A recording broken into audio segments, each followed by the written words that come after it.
The phone company Sprint shut down a cell phone tower on the campus of a California elementary school after some parents said it may be linked to several recent cases of childhood cancer. Now, those families at Weston Elementary School in Ripon claim the tower could have exposed their kids to harmful radiation. Sprint says the tower is safe and has operated well below federal safety limits, but the company turned it off anyway and plans to move it to a new location. Carter Evans spoke to the families at the center of the controversy. My son missed growing up with his friends. My son lost all of his hair. It's not something that I wish on anybody to watch their child go through what our children have gone through. Kelly Prime's son Kyle was just 10 years old when he was diagnosed with kidney cancer in 2016. 5 months later, Kyle's friend and classmate Mason Ferrulli developed brain cancer. 14 hours to get the tumor out, and he had 5 weeks of inpatient rehabilitation.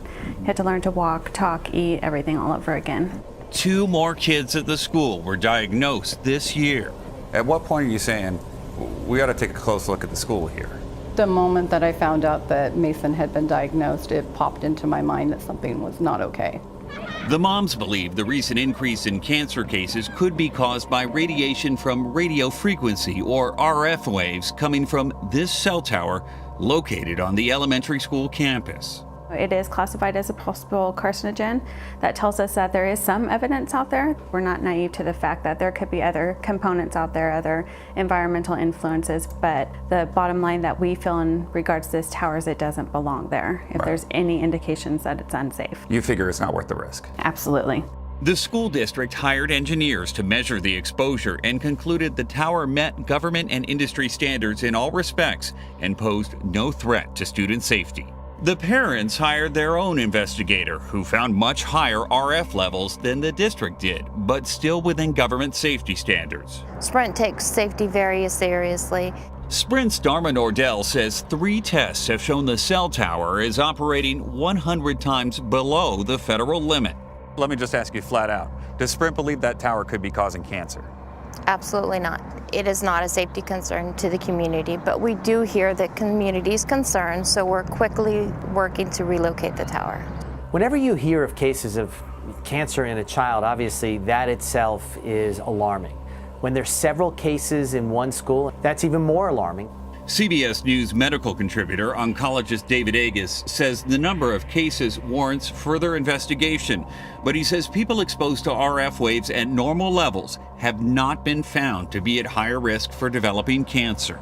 The way to study this is to look at the incidence of cancer in proximity to these towers. We have to look at epidemiologic data, but the data to date, both in adults and children, don't point to these causing cancer.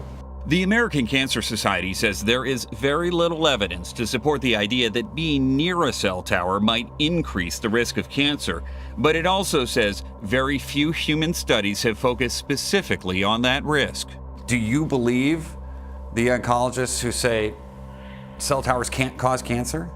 I believe that everybody wants to believe our government. Technology is what it is, and it's growing, and it's growing out of control. Ferrulli's son's cancer has returned, and he's now undergoing treatment. Prime's son Kyle is in remission, but he still undergoes scans every 3 months. I've looked into his eyes, and I've looked at the fear that he has as a 9-year-old facing something, asking me, "Mom, am I gonna die?" It would push you to fight as well. It would push any parent to fight. I won't stop until it's done, until that thing is gone. For CBS This Morning, Carter Evans, Ripon, California. She's right about that. The school district tells CBS News it has been in touch with the California Department of Health and has tested the school's soil and water as well. Now it is waiting for the results of those tests, but you can believe any parent will not stop until they find out.